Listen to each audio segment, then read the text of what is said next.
I'm Dennis Anderson along with Julie Zenner, and here's what's coming up on Almanac North. We'll bring you the story of a young man who was homeless and is now working toward a brighter future. Then we'll talk with the Youth and Family Services Director at Lutheran Social Services about their efforts to help the homeless. And we'll learn about the DNR's efforts to increase sturgeon populations in Minnesota's Red River Basin. Those stories and voices of the region up next on Almanac North.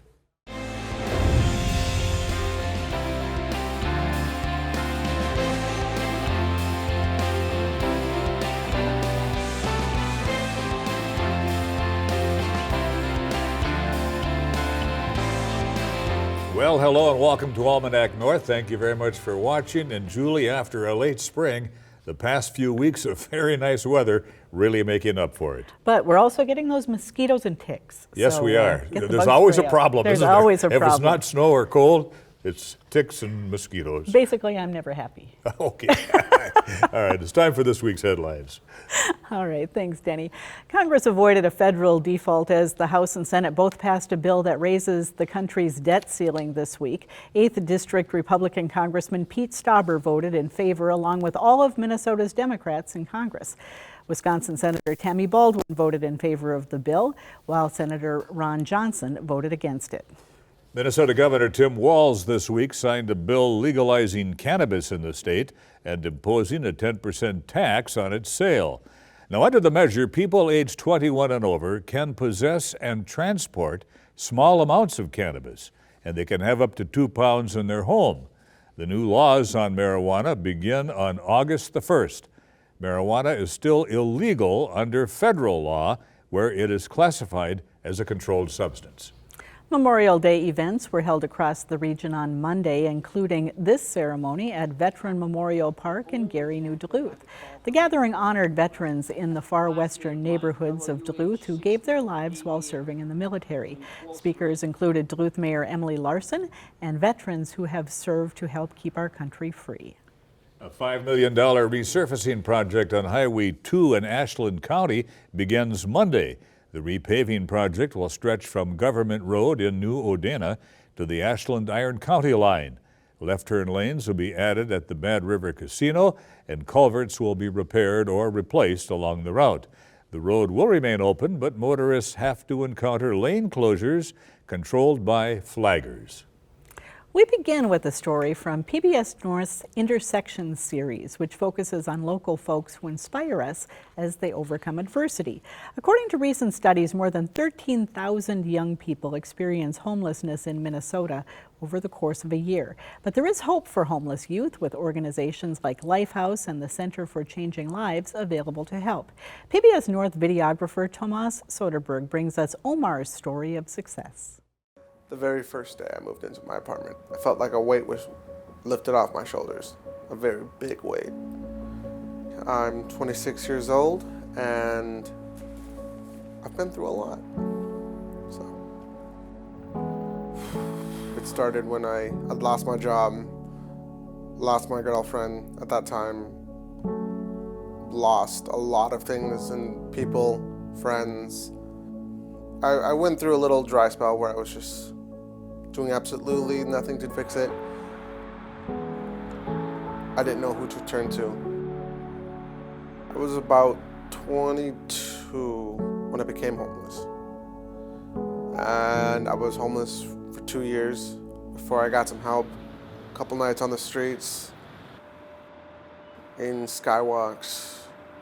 There was a couple of times I was staying at the casino in downtown Duluth, trying to find $1 here, get a couple of change there, because at that time they were open 24 hours a day. It's just finding anywhere to stay warm. The cold doesn't really bother me, but there's times when even now I have to wear a heavy duty jacket. Sometimes somebody will be homeless and it's hard to be able to know, because they're doing their utmost best to appear like they're not when they really are. And I think that was me.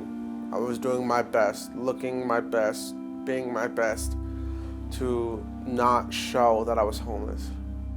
I had a friend. He helped me out a lot, and he's the one that's been pushing me forward.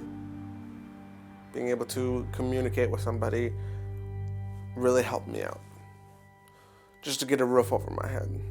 I'm a talker. I like to talk to people, get to know people, and the fact that I knew people was very helpful on trying to find a place.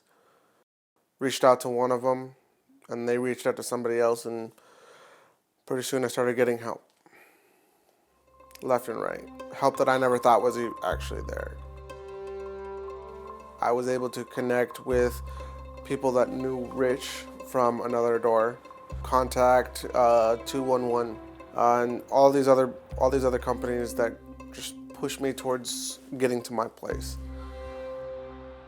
Lifehouse, LSS, Another Door, Street Outreach, all these other places were helping me get closer and closer to my goal of getting my own place.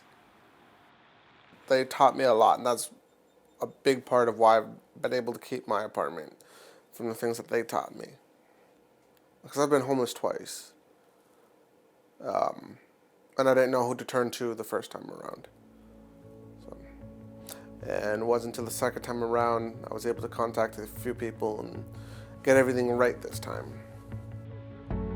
Like, everything starts from just being housed, is what I've noticed. When I got my place, things just started lining up for me. And even when I faltered, I never had to go all the way back down. I just started from the last point, basically. So being housed really does help with the job field and everything else. Work-wise, I just got an opportunity to work with a steel company, making $30 an hour. One of these days, I'm going to start my own business. Now that I'm off the streets, I'm able to make it. I have the will to want to make it. So it's been an idea from building my own business for the longest time. But I had to backtrack when I was homeless. I had to focus more of getting a roof over my head, the future, everything that the future holds, and everything I did to get to this point, and everything I'm going to do to get to the next point in my life. I'm Omar, I'm 26, and now you know my story of how I got to where I'm at. And certainly glad to see such a bright future ahead for Omar. Now, as the saying goes, it takes a village to raise a child, and in our region there are agencies such as Lutheran Social Services to help homeless youth and young adults get back on their feet. Here to tell us more about that is Don Shikes, Senior Director of Youth and Family Services at the Center for Changing Lives in Duluth. Welcome. Thanks for being here, Don. Good to have you. How common is it to find young people who are homeless? You know, unfortunately, it's more common than we would like to think. On any given night in Minnesota, you could find 1,300 youth who are experiencing homelessness. And locally, when we've had a point-in-time count in St. Louis County, we found almost 180 youth were experiencing homelessness. Mm-hmm. Every night? Every night. Wow. When you talk about youth homelessness, what's the definition for that? Is that people who are out on the streets? Is it people who are couch surfing with friends? How do you basically, that? we define youth homelessness as any person who's under the age of 24 who doesn't have a stable living situation. So that can include youth who are couch hopping, maybe youth who are staying with a friend for a period of time until they're unwelcome and have to stay with somebody else. It could be somebody who's actually living on the streets, sleeping in the skywalks, sleeping outside, or even in vehicles. So, Don, why are youth homeless? Why do they choose to be homeless? What happens? I don't think anybody chooses to be homeless. The reality is that a lot of our youth have experienced significant traumas in their lives, difficulties in family situations, oftentimes generational poverty and abuse, and circumstances that have just made it unstable or unsafe for them to remain in their homes. Mm-hmm. Are there certain populations that seem to be more vulnerable, that find themselves in this situation more often than others? Yes, definitely. The Wilder Foundation did some research, and they found that youth who are homeless tend to score higher on what's called the adverse childhood experiences scale, and that's youth who have had at least 3 instances of things like witnessing abuse in their household, a family member who has untreated mental illness, a family member who has been a substance abuse user. Those tend to be situations that can lead to homelessness. But we're also seeing a lot of youth from BIPOC populations, African American populations, American Indian populations, and the LGBTQ plus communities who are at far higher risk of becoming homeless and are overrepresented in the population of homelessness. Don, what services are provided at Lutheran Social Services? Well, we have a continuum of services ranging from prevention services, family services, all the way to intensive services for housing for youth. One of our programs that we're really excited about that addresses youth homelessness specifically is our Another Door emergency shelter, which is a shelter for youth experiencing homelessness between the ages of 18 and 24. And as a part of that, they receive case management. We help with an actual place for them to stay. And during that time, we're helping them access resources. We're helping with education and housing and employment, and really helping them set and attain goals for themselves. I was going to ask about education and the impact that homelessness can have on the educational track for a person and for their prospects for the future. Speak to that a little bit. Yeah, I think one of the things that we are seeing, in especially the 18 to 24 population, is that we do have students who are experiencing homelessness that are in high school, and you wouldn't necessarily know it. Like Omar said in his video, they work really hard to not have people know that they're homeless. Yeah. And we see that if they can stick with it and stick with the education, their likelihood of being able to work through things and find employment and find stable housing significantly increases. Do you work directly, or does your organization work directly then with the Duluth School District, for instance, to get those students who are seniors in high school, maybe 18 years, 17 years old, get them back into school and get them to graduate? We do. We work very closely with the Duluth Public Schools and the Families in Transition program that works with homeless students. Some youth who are experiencing homelessness are within family systems that are homeless, and some youth are unaccompanied. And so we work with the whole gamut of services and types of homelessness to make sure that all of their needs are being met. So Don, how can the greater community play a helpful role? You know, I think it's always important to just be a support in your community and, talk to youth, be involved in the extended families that you have, be involved in your neighborhoods, and, make sure that people's needs are being met. It's great to talk to legislators about the importance of making sure that we have affordable housing in our communities and services for youth to support them. And also, anytime that you can contribute to an organization that is supporting youth who are experiencing homelessness, that's great. It can be anything from, donations of socks and hygiene supplies to gift cards for grocery stores or places that they can go and purchase clothing items that they can pick for themselves. Tell us about the Center for Changing Lives. What do you do there? The Center for Changing Lives is kind of a one-stop shop that Lutheran Social Services offers programming through. So we offer services ranging from supported parenting time, where we help families maintain connection with their children while they're working on skills to be reunified with them. We offer a crisis nursery, which is a service that will provide diapers and clothing and emergency childcare for families. It's totally voluntary and family driven. And we also have housing services for youth. So we have 10 units of permanent supportive housing for youth ages 18 to 25. If they are homeless and move into our facility by the time they're 25, they can stay forever. And then we also have some transitional living services, another 10 units for youth who are 16 to 21. And both of those types of programs for housing focus on case management and independent living skills. We also have some mental health services embedded, and we have a dually licensed therapist with chemical health and mental health. And then we have all kinds of other things that we do with youth, supportive groups for the LGBTQ population, which is our Together for Youth group, which we're super excited about. We're going to be doing some fun things for Pride Month here, and some independent living skills group for youth who are aging out of foster care, but also for youth who haven't been involved in the foster care system, but just really need some support in being able to build their skills. When you look at the adult population of homeless folks in our community, often mental health and substance use are part of the equation. Do you find that is also often the case with homeless youth, that they're experiencing these challenges as well and need some unique care? They definitely are, and that's a part of why we have embedded those services into our homeless youth programming.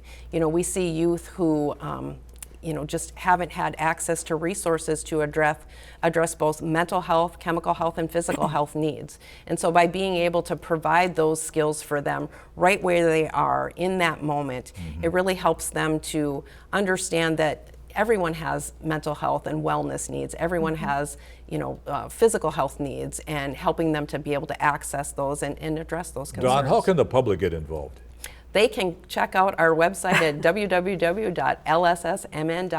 We have all kinds of volunteer opportunities. They can get involved with other local organizations, and please, share your support, and financial contributions go a long way to helping our homeless youth population. If there's one thing, we have about 15 seconds left, one thing that homeless youth need the most, what is it? They really need kindness, support, and guidance from a caring, trusted, positive adult in their life. All right, Don Shikes, thank you very much. Lutheran Social Services. Thanks, Don. Thank you. Thank you.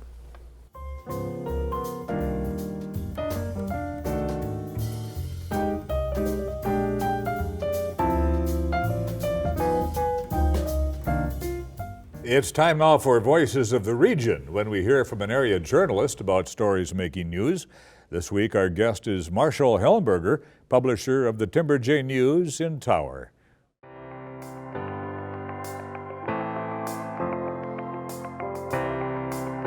So this week, we're checking in on Wes Johnson, who operates a 1,500-acre cattle ranch in a remote region north of Orr. For years, Johnson has lost several head of cattle every year to wolves, typically his calves, born in May. He runs a big ranch by the standards of northern St. Louis County, where open range larger than 100 acres or two is a rarity. And his ranch is uniquely located in the heart of the densest population of gray wolves in North America. Not surprisingly, it's been ground zero in this long-standing battle between ranchers and wolves. But that's all changed this year, thanks to an experiment launched 2 years ago to study the impact of a wolf-proof fence on the operation. We spoke to Johnson late last week, and he said he's had no issues with wolves during this year's calving season, and that his cows are a lot calmer than they ever used to be. The fence, which extends 7.5 miles encircling Johnson's ranch, is a joint experiment hatched 2 years ago by stakeholders who all had something to gain from a permanent solution to Johnson's wolf problem. Both state and federal agencies, including the Minnesota Department of Agriculture, the U.S. Wildlife Services, were expending taxpayer resources each year. The state dollars went for reimbursement for lost cattle, and since 2005, the reimbursement fund had paid out about $150,000 for losses at Johnson's ranch. Meanwhile, Wildlife Services paid for federal trappers to trap and kill wolves on the ranch, sometimes deploying them for weeks at a time. Since 2005, federal trappers have trapped and killed at least 80 wolves from Johnson's ranch. That not only cost money, it had an impact on the wildlife research that was being done by the Voyagers Wolf Project. We're also reporting on the continuing fire danger across northern St. Louis County. We did get some relief earlier this week in the form of thunderstorms, but with continued hot temperatures and an extended forecast of below normal precipitation continuing through the first half of June, it's looking like fire danger will continue to hang on. Fire officials say it's starting to look a lot like summer of 2021, when intensifying drought helped spark wildfires all across northern Minnesota and northwestern Ontario. We've already had a 20-acre fire just west of Ely this past Friday, but firefighters jumped on it quickly and were able to get it under control, despite a red flag warning that was in effect at the time. We had extreme fire danger throughout the Memorial Day weekend, which was the hottest and driest in many years in the region. We'll be continuing to watch fire conditions throughout the summer. We had a chance to talk nursing homes with the director of the Boundary Waters Care Center and two local lawmakers who stopped by the nursing home facility here in Ely this past week to discuss progress made in the last legislative session. As we've discussed before, the nursing home had faced a critical cash crunch earlier this year, and it indicated they would have to close their doors if the situation wasn't resolved. They received some temporary financial help from local donations, from the public, as well as from the Ely Bloomington Community Hospital, and that helped to tide them over. But now the legislature has approved funding increases that should allow them to survive at least until a longer-term change to the state's funding formula for nursing homes can be adjusted. Those funding increases included a $12.35 increase in the daily rate paid to nursing homes for each patient in residence. The Boundary Waters Care Center will also see some additional money as a designated critical care nursing home based on its distance from the next closest nursing home, which is nearly 50 miles away. Senator Grant Hauschild was also able to obtain $750,000 in taconite funding through the tax bill that will allow Boundary Waters to keep up on needed building maintenance.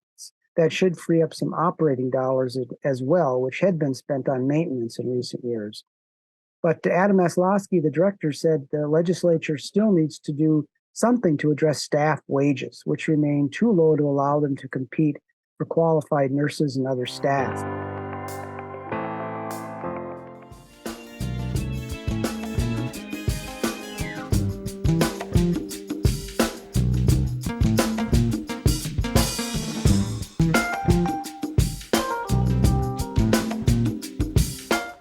The Minnesota DNR is partnering with the U.S. Fish and Wildlife Service to restore lake sturgeon in the Red River Basin.